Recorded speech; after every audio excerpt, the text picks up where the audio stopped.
Wisp Sports Radio, the voice of women in sport. Welcome to Season 1, Episode 14 of the WeCOACH Podcast on Wisp Sports. Every 2 weeks, we sit down with some of the best and brightest women coaches, leaders, and industry experts in the world of sports for fun and inspiring conversations. I'm your host, Megan Kahn, Executive Director of WeCOACH. This podcast is a co-production of WeCOACH and Wisp Sports. WeCOACH is a premier nonprofit organization committed to recruiting, retaining, and advancing women coaches of all sports and levels. Through our programming, events, and engaged community, we are empowering female coaches and inspiring the next generation of young women who dream of following in their footsteps. Everything is not enough.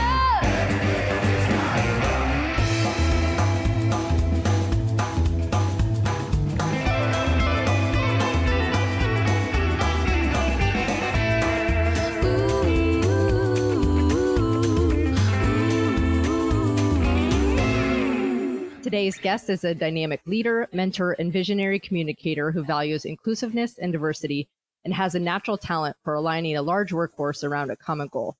After 19 years in the corporate sector in HR and global technology for Starbucks, Elizabeth King is a current member of the WeCOACH Board of Directors and continuously gives her time and talent to helping others grow.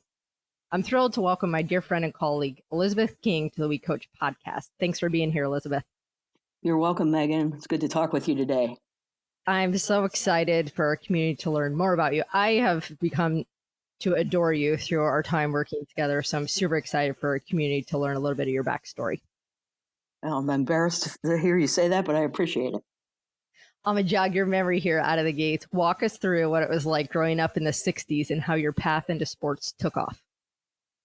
Well, it was interesting, that's for sure. I think that, Penn State started their softball program 54 years ago, so they were a little bit ahead of Title IX.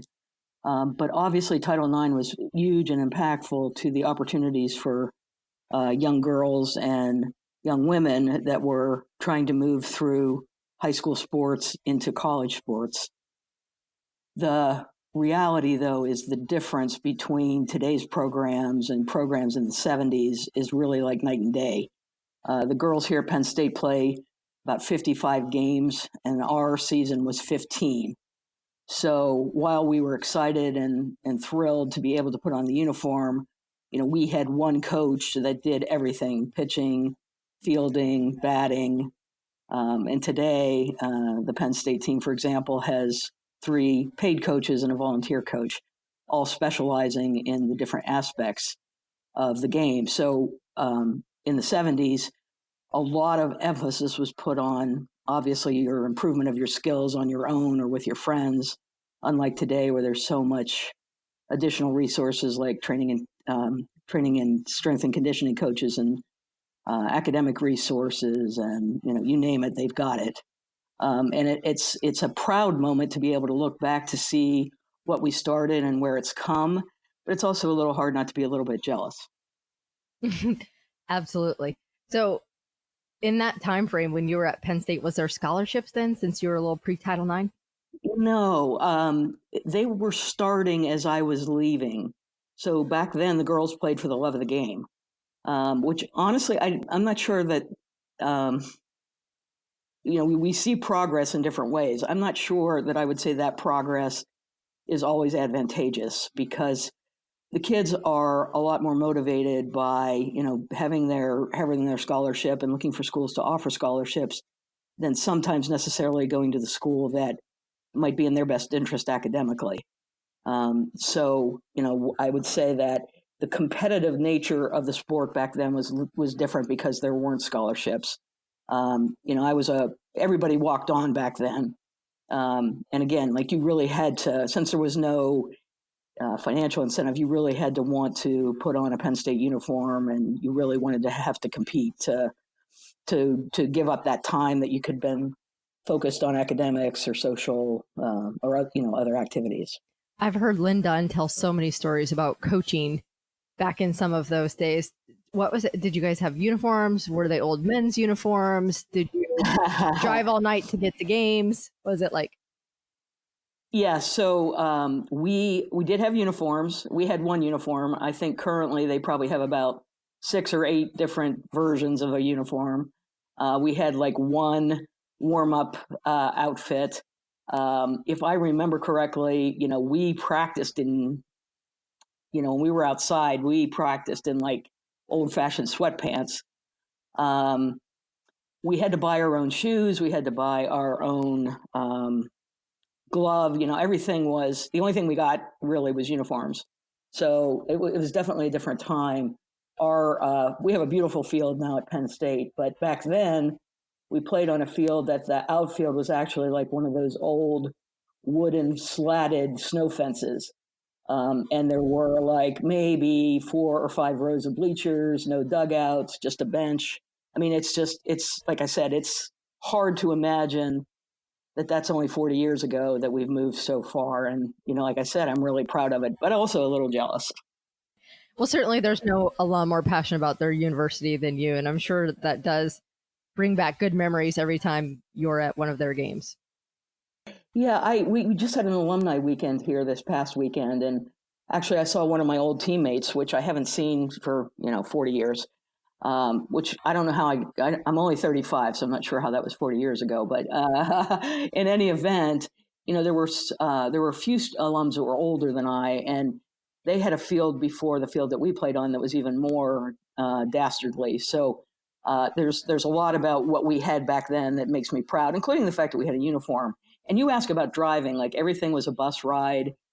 We played much more locally. When you only have 15 games, it's easier. Like, I remember us playing Ohio State and some of the SUNY schools in New York, and I think we played Ball State, and it was like schools that were a bus drive away. And when they came to us, obviously a bus drive away for them as well. Absolutely. Talk about being a student athlete. How did that prepare you to be successful in the corporate sector? Well, I think the greatest part of being a student athlete is learning how to prioritize and manage time. And especially today with all the resources, learn how to use personal care, take good care of yourself personally, both health-wise, physically and mentally and emotionally. It was really difficult. There were times when, it had been fun to be able to go do things with friends, but we were either practicing or traveling or, preparing, or because I had to divide my time between studying and softball, that I had to get ready for a test or do homework or whatever. So I think it's also some deferred gratification of, learning how to still have everything you want, but maybe in smaller bite-sized packages.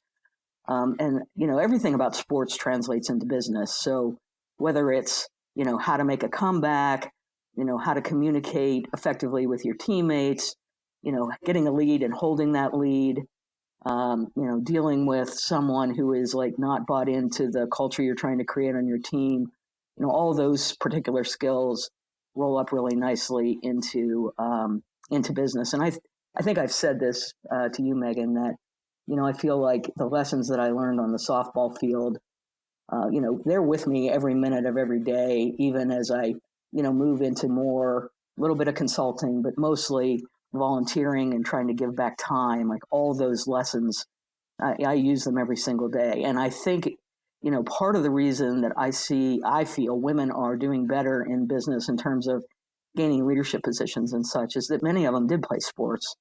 And many of them did have this opportunity to learn how to build a team and be a good team member and communicate and, have empathy, but still set expectations and be accountable. I think like those are just such important lessons to learn as a young girl and a young woman, and then being able to apply them into life later. Yeah, there's so many transferable skills. And what I always think about is it doesn't matter if you're a starter, or if it doesn't matter if you see no playing time, all those skills are learned day in and day out, not just in the competition necessarily.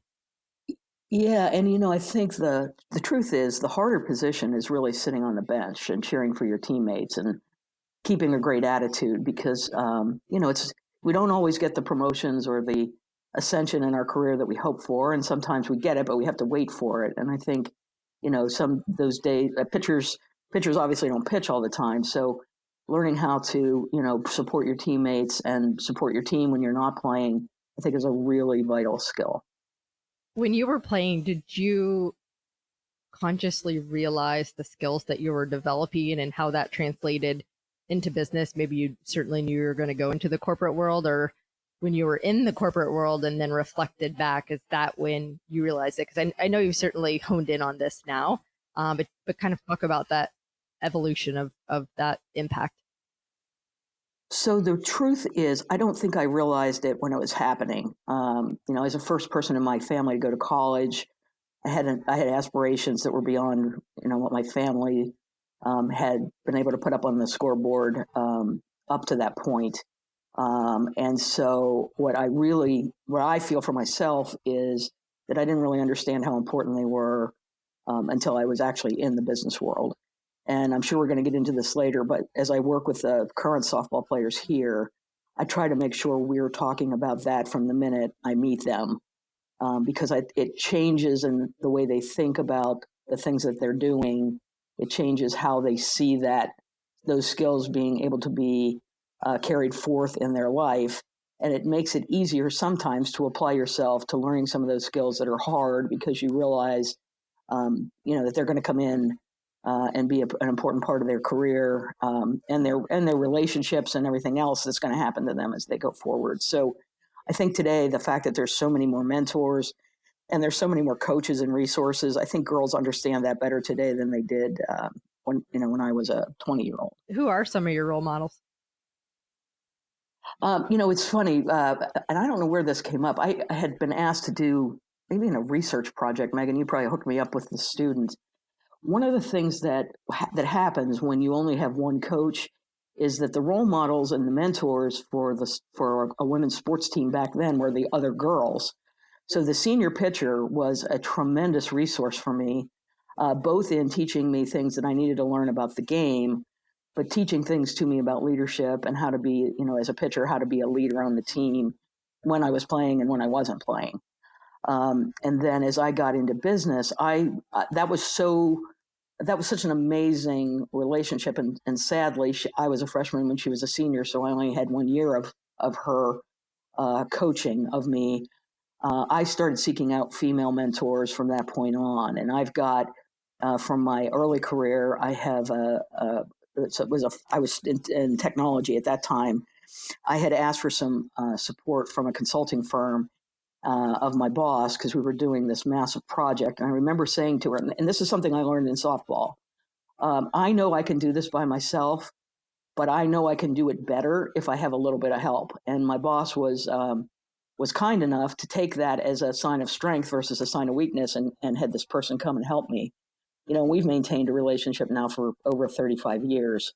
And I just, as I've moved companies and physically moved locations, I've just tried really hard, not just to find female role models, although those are probably the most impactful, but also male role models to help me learn how to grow into the next level, that I was trying to ascend to in my corporate life. Well, and those longtime mentors and role models, and probably now deep friendships with, those are the best kinds, certainly is a two-way street as well. Absolutely. Yeah, and it's not, I would say this because I've had this experience. Just because you can be a good mentor to one person does not necessarily mean you can be a good mentor to every person. So, there is a personality click, your personalities click. Can you build trust quickly? There's lots of elements to whether you can mentor effectively, one person versus another. And I've been very fortunate that I haven't had very many reach outs to people that nobody ever said no, number one. And I was fortunate in that most of those worked pretty well for me. But I know that that's luck, because, on the other side, when I've tried to be a mentor, it hasn't always clicked for me and the other person 100% of the time. And so I guess for those who are thinking about mentors, like, if it doesn't work, that's okay. And there are mentors that I've had, like Kathy, who is the pitcher, that, they're just for a very brief time, but they're very, very impactful. And I think, most of us probably see mentors as like a longer term relationship. It doesn't necessarily need to be that way. It can be very time boxed based on whatever the circumstances are. Such a good point. A reason, a season, or a lifetime. I always love that saying. Couldn't be more exactly. Could be more profound there. I want to talk for a second. You mentioned it in passing, but I want to go back and dive in here for a second about the impact of young women and girls having a female role model. Can you kind of expand on that? Yeah, I think, I hit the business world in, like, I'll say the early 80s. And, then what women were trying to do was emulate men because the men had all the power. And I think we thought that the way to get ahead was to be more like guys. And that is like the farthest thing from the truth that I will say today is that, women need to be women and women need to be themselves. And women bring a lot of other types of skills and emotional intelligence into the equation than the other gender does. So I think for me, what was really important was to be able to see successful women who didn't try to be somebody they weren't, and how they use their own native skills and abilities and competencies, not only to succeed themselves, but to bring others along with them. And that, at Starbucks, we call that the family tree. So when you touch somebody and they get better because of it, then they're part of your family tree. And, what's most important to me now at this point in my career and life is I want to build that family tree as expansively as I possibly can. And I think when you go into it with the sense that you're going to give everything you can to this person, to make them a better individual and a better professional and a better mom and a better wife.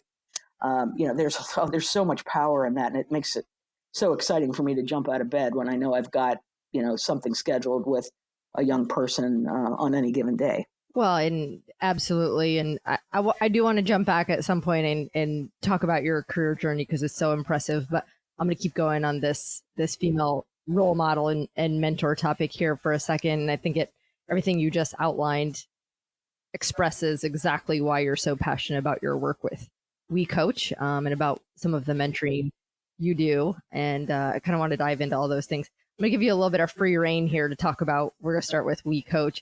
What excites you most about our potential? Well, first of all, I was very fortunate. Back in the 70s, most women's teams were coached by other women. And there was probably a lot of reasons for that. Some because there was inequity financially for those coaches. But that was so important for me to see a woman in the, as the leader of our team. And so my biggest excitement about WeCOACH is everything that we're doing to be able to build curriculum to take women coaches to wherever they want to go, in terms of their coaching careers, and to have a place where there's a safe place for them through the Women's Academy to actually make 30 some new friends that they can also reach out to and rely on for help if they've stubbed their toe or they just need advice about potentially a career, or not a career, but a new job or a new coaching opportunity. I really want to see, and I hope this doesn't sound genderish because my father was critical in my development as an athlete, but I really want to see as many women coaches coaching women and boys and men as possible, because I think women coaches are phenomenal at being able to balance out all of the sundry duties that are required of a great coach.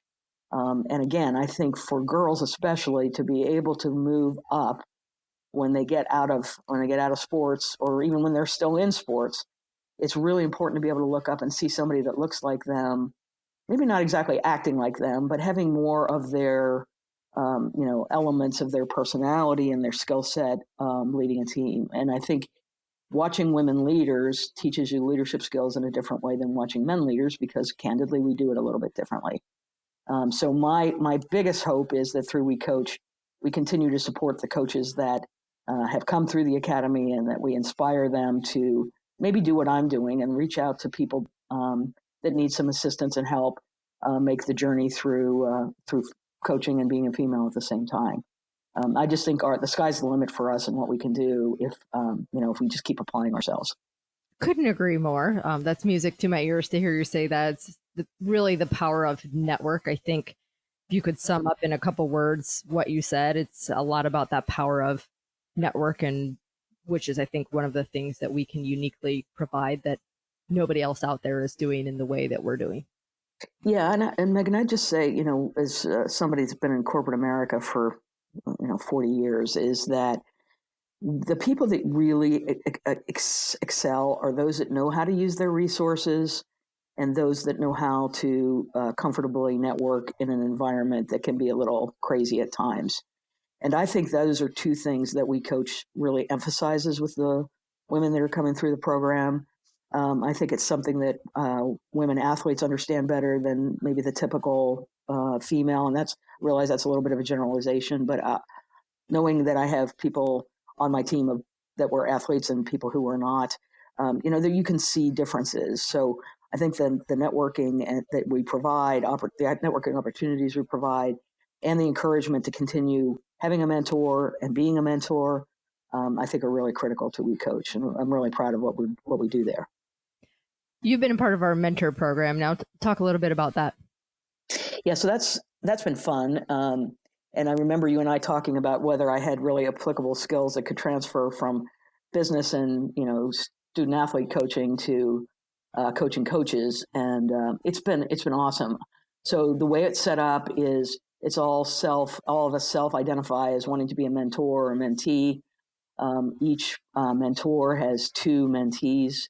They're at a little bit different levels. So there's one that's like a little newer in their career and one that's a little more mature in their career. This is my second year. The first year was awesome because we had an assistant coach that was working to be a head coach. And she was able to land a head coaching job and is doing really well at her new school.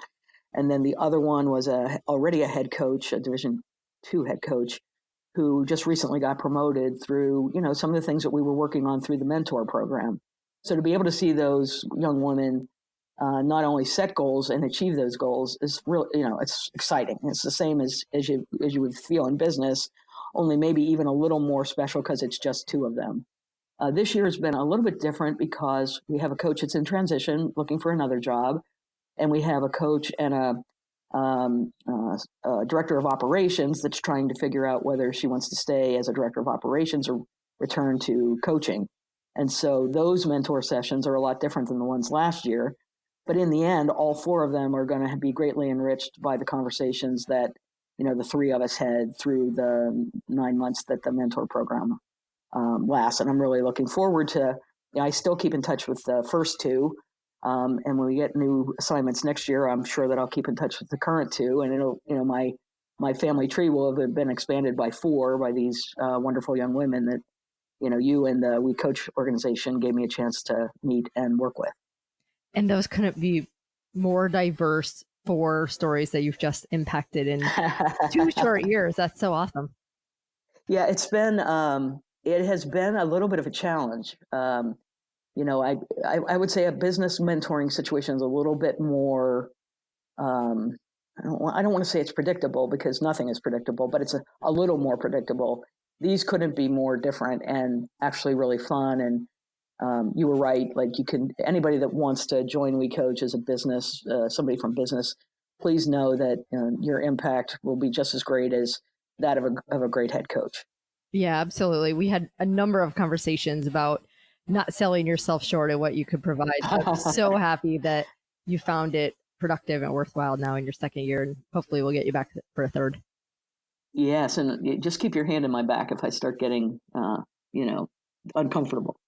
After this podcast, we might have people who are applying to be in the mentor program requesting you. So I don't know. We'll see. Okay. Talk a little bit about the mentoring you do with the Penn State softball team, because that's a really different approach from what we just talked about, you mentoring coaches. So now we're talking about mentoring athletes. Yeah. So I actually grew up near Penn State, and I met the coach who I think this is her sixth year, probably about 5 years ago, and she had this idea.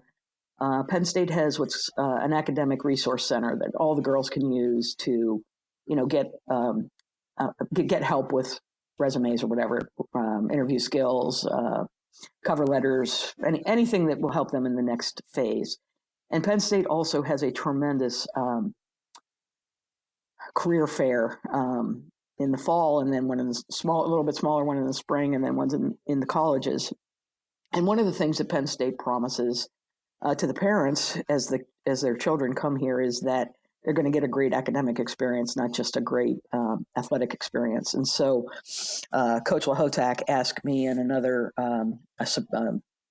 booster at softball if we would help the girls with a little bit more individualized support in learning how to network and learning how to get ready for life after college than the center does for the 31 sports that are here at Penn State.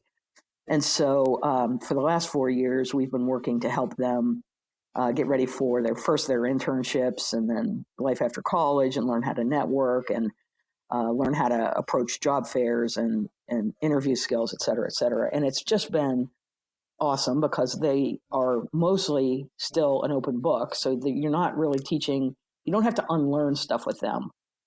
They don't know. So they're very open to the coaching. And I think what happens is because they're talking to another softball player, I think it's easier for them to believe what I'm saying because I'm coming with some level of experience about what their athletic experience is as well as their student experience. And, I sometimes laugh about this, but I really actually mean it is, there's something about Starbucks that gets everybody excited. So I realize that I am advantaged by being able to say, hey, I worked, as a vice president at Starbucks for 20 years or whatever, 19 plus years. So that brings a sort of a level of credibility with me that I think, is harder for somebody that's only ever been in academics. So the good news is, every year there's probably 8 new kids. And the first year, of course, everybody was new. So I've probably had, 40 different student athletes that I've been able to work with. They sometimes will ask me, they'll have a friend who's an athlete on another team, if I'll help them. So I've helped a couple of the swimmers, and I've helped a couple of student athletes in other sports. And it's good for me to be able to see what sports across Penn State look like and not just through the spyglass of softball. But in the end, I really admire the coach for doing this. This is very unique to softball. I think the women's lacrosse team is going to try to start something similar. But it's just a very transformational idea that she had that the parents are really bought into and the students are really bought into. And of course, every minute with a 20-year-old is much more exciting than another minute with my 60-year-old friends. So it's been really good for me.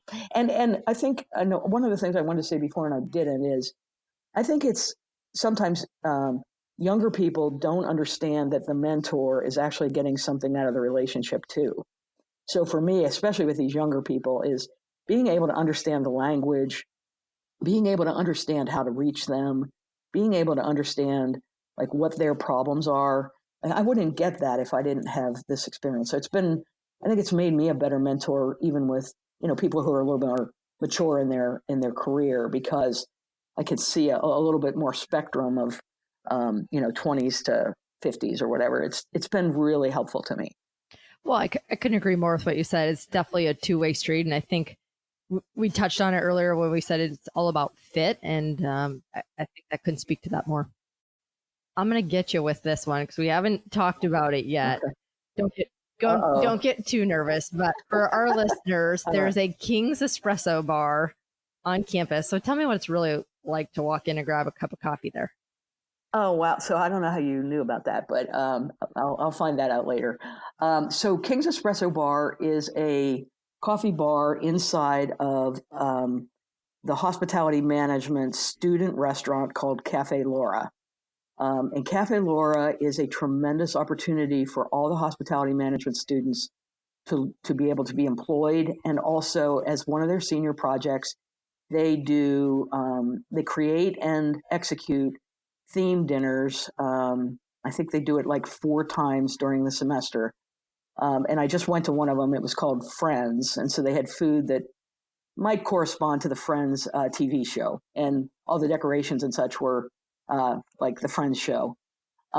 King's Espresso Bar is the part of the restaurant that actually generates most of the profit. And for years they had a relationship with Starbucks, and they sold Starbucks coffee and some other I'll say, easy to make drinks in that bar. And 3 or 4 years ago, they went through an extensive renovation, and they wanted to find a sponsor to help offset the cost of renovating and upgrading the espresso bar. And that's how I got involved. So my entire family, my brother's sister and I are all Penn State alumnus. My father was a career Penn State staff member, and my mother worked there early in her career. So when we yell in our family, we are Penn State, like we actually mean that. And so when this opportunity came to help them with the renovation, I signed myself up for that. And so as a result, I got to name it. And it's named Kings after my family. So Kings is not like hyphenated. There's no apostrophes. It's our family. And when I walk in there and see that, like, I know that every hospitality management student has going to have some experience in working in Cafe Laura, possibly working in King's Espresso Bar. And it just makes me really proud. And it's, when I was still at Starbucks, it was a win for Starbucks because Penn State is like the highest revenue producing university for Starbucks. It makes me really proud of our students that make that happen. And it makes me really proud of Starbucks that people want to buy so much of their, which I honestly would say our product. So it's a phenomenal feeling to see your name on something, but it's even more phenomenal to be able to think of the impact it's making. I can't barely fathom what it would be like to sit there and see firsthand having a cup of coffee in your own espresso bar and understand and feel the legacy and that impact that you're having. It's amazing. Yeah. Congratulations. Thank you. And I honestly, I like the thought of it as you're talking about it chokes me up a little bit because, I don't know how it's not going to last forever. Somebody will come along with another remodel and probably sponsor another thing. It's not a legacy gift. But it makes me really proud of the fact that I have kept a connection to my university and, that I have a tiny, tiny impact in every student that goes through that program. It makes me really proud. And there's also just recently the first ever career professorship, can't say that word there, in hospitality management at Penn State, right? Yes, that's right. So that one is, it's an early in career professorship that my partner and I sponsored starting, I guess actually this school year. And the idea of it is to make sure that the hospitality management program always has the best possible young and career professional that they can have by having some extra resources to attract and retain young professors. And this is a little bit of my continuation of legacy of wanting to be able to impact young people and make sure that they are set up for success. And what I'm hoping is the first professorship that will be named next year, I believe. What I'm hoping is that I can establish a mentoring relationship with him or her to be able to continue giving back to the school and in truth, making myself a better person.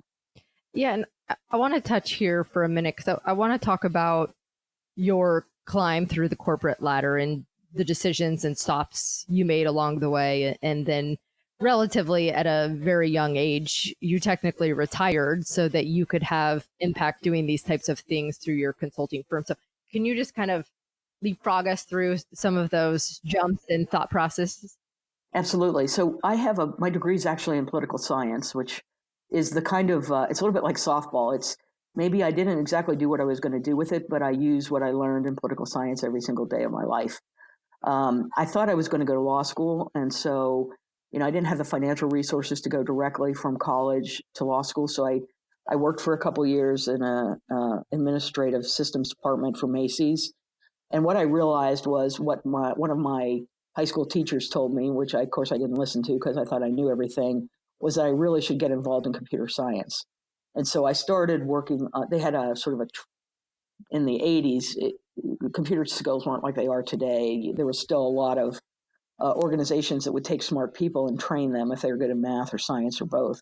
And so I got some technical training and I ended up moving to Florida and I worked for a company called Eckerd Drug Company that's subsequently been bought, sold, and split up. So it doesn't exist anymore, although some of the older listeners may remember them. And I worked in their technology department for like 14 years. And they outsourced their IT organization to IBM. So I worked actually there, but for IBM for a couple of years, which were probably two of the most transformational years of my life in terms of knowledge and leadership and skills and just abilities, because it was it was the fastest paced thing I'd ever been on, which for me is weird because everything I do is kind of fast paced. And from that role, I started getting these calls from these recruiters talking about this crazy company in Seattle named Starbucks, who sold a $3 cup of coffee. And I was like, what the heck is that? How can that even work? And we didn't have any stores at the time in Florida, so I didn't really know much about it. But I started studying it, and I found out that they offered stock to every one of their employees, and that even their part-time employees had healthcare benefits. And this is my spiritual self. I was like, holy man, I got to find out more about that company. So I finally said yes to the recruiter, and I went to Seattle and got off the plane, and what I expected and what I saw were totally different. And I was so excited, and I went to the company and met the people, and I left there knowing oh gosh, I hope they hire me, which fortunately they did. And then I was hired in the technology department. One of my customers was human resources, and at some point human resources was going through a big transformation, and the head of HR wanted me to come over and do sort of a temporary assignment to try to help them through this transformation. And I went over there, and I had a great time. We got a lot done, and proud of everything that we accomplished there. Then there was a chance to go back to IT for a little bit, which I did. And then HR came calling again, and I went back. So I finished my career as probably the last 10 years at Starbucks in human resources, and probably learned, the majority of my own ability to coach better, probably improved communication skills, definitely improved my knowledge and abilities to be a change maker and how to work inside a culture that's very strong and very passionate. And then my parents started having some illnesses, and because I was so far away, all the elder care responsibility kept falling on my brother, which didn't seem fair. And I was fortunate that I had started at Starbucks with 1,000 stores, and when I retired, we had 27,000 stores, and through my own stock options and savings and good investments, I was in a position where I didn't really have to work. So that's why I retired so early. I really wanted to be able to come home and spend time with my parents. And unfortunately, as bad fortune would have it, my father passed away 2 weeks before I got back here as a retired person that could have spent a lot more time with him. So as much as that was sad, it was also kind of timely because my mother then needed even more support, and it gave me the opportunity to work more full time with the softball team than I was able to do when I was trying to work and do it part-time Charlie. So, it has just added so much to my life to be able to be here. I'm usually here about 3 months at a time for a total of 6 months. And I happen to be in Happy Valley right now. It was a blessing. And I know that the only reason that happened is because this great opportunity named Starbucks came calling to me. And fortunately, I didn't. At first, I kept turning it down. It took 3 times. And I'm really glad that higher powers gave me one more chance, and then I didn't screw it up, because my life would be completely different if I hadn't gone to Starbucks. And I'm quite grateful for that opportunity. I got chills listening to that story and how the universe aligned so many times for you, and you were right where you're supposed to be, it sounds like. Yeah, absolutely. Thank you, Megan. Yes. I want to know what continues to fuel you besides coffee. Well, I drink plenty of that. There's no doubt about that. There was a long-term coach here that talked about making an impact. And, as you think about role models, I'm really happy to tell you that, I had a very strong male role model, and that was him. And, I think that the truth is every single thing that I do, I am trying to find the way that I can make an impact, whether that's through my consulting, teach a skill, maybe turn somebody 30 degrees so their good idea is a better idea, with the girls, helping them land their dream job out of college. All those things are just so inspirational to me. And I think what I've learned through both coaching in the professional sense and mentoring in all senses is that, we're enriched by every experience we make an impact upon. And I feel like the luckiest person on the planet. When you look back at all the people you've touched and positively impacted, is there a couple things that really stand out to you? I think it's the endurance of those relationships. When you really make an impact on somebody, they're yours for life. And I think that's the part, those abilities to reach out, even if some time has passed, whether I need them or they need me, like we know we're there for each other. And, it's a small family, and it's just nice to know that there are people in this universe that you can depend on, and they're going to be there for you if you need them, and that they know you're going to be there for them if they need you. There's some comfort in that I can't even really describe. I couldn't agree more.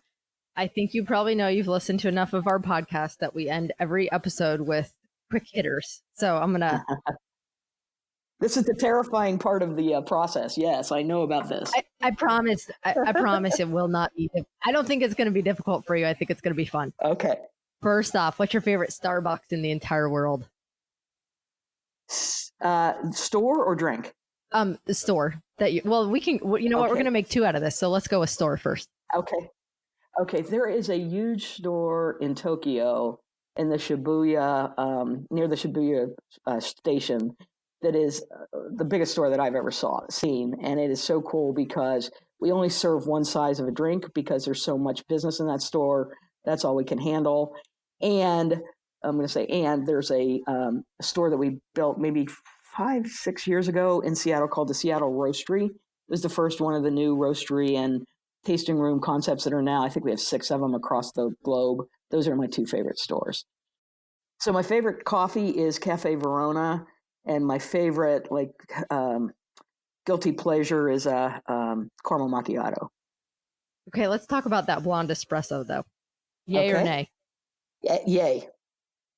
Even though I love dark coffee, the blonde espresso is so smooth and it's so yummy that even if any listener here, even if you only, if you're wedded to dark roast, you just got to try it because I think you're going to be really pleased. I'm kind of a coffee snob, so we had to go there for all of our listeners. For any other coffee snobs out there, you're going to appreciate that. I feel like a lot of people like to know what great leaders do in the morning. What's your morning routine? I try to get up and make a list. My grandfather lived to be 87 years old, and he told me, go to bed with a long to-do list. And so I make a list before I go to bed. And then when I wake up in the morning, I refine that list based on what a good night's sleep caused. And then those are the things that I try to make sure I get done today. And of course, first thing on the list this morning was make sure you have everything ready for your podcast with Megan. So hopefully I have everything ready here because it was my number one priority for the day. That's great. What's your favorite leadership book for our listeners? That's a really good one. That's a really good question. So I don't know if I'm going to be able to recall the name. I read constantly about Abraham Lincoln because I really admire him as a leader. And there's a book, and I apologize that I'm not going to be able to recall the title of it, but it sort of talks. It's a great sort of, here's the situation and here's what he did and this is why it worked. And it's in my bookshelf back in Bellevue. But I would say anything anybody wants to read about leadership that includes Lincoln is probably going to be a very good read. Good tidbit there. You're a die-hard sports fan, and every season at Penn State, what's your favorite sporting event to attend there? Well, I think I should say softball, but I'm actually going to say football. There's nothing like a Beaver Stadium game. There's nothing like a whiteout. It's like a white amphibian or something when everybody's jumping up and down and singing Sweet Caroline, and it's just an amazing, amazing event. In the we've won 8 out of the last 9 years. We've won the wrestling national championship. So I would say after softball, wrestling is probably my 3rd favorite sport. Well, you know what? We could just pick one for every season. We could say football in the fall, we could say wrestling in the winter, we could say softball in the spring, and you're not playing any favorites. We're not playing any favorites that way. I like you for that. Thank you. All right, last one. Okay. Last one. You're into IT. What app or technology could you not live without? I don't know how anybody could live without their phone, number one, but Twitter, number 2. I'm on that thing 100 times a day because that's how I get my news. So I don't know. I'm not sure Twitter would be considered an app, but it's my favorite app. I would have to agree with you. I consume my news that way. Yeah, it's too upsetting and frustrating to watch it on TV. So it's a good way to get a snap shot of what's going on, and then if I want more, I can go get more. Elizabeth, it's been so great to spend time with you. I appreciate all you do. Keep up the great work and inspiring and mentoring and impacting all the young women and girls that you do. Megan, thank you. It's been fun. I appreciate the opportunity to do this. Conversations from the world of women's sports. This is Wisp Sports Radio. Thanks for listening to today's show with Elizabeth King. We want to hear from you. Share your comments on Twitter at WeCOACH and at Wisp Sports, or on Facebook at WeCOACH Sports and at Wisp Sports. The show notes for this episode can be found on our show page at wispsports.com. Make sure to subscribe to the Wisp Sports app on your podcast player to catch each new episode every other Thursday. Until next time, all sports, one voice, WeCOACH.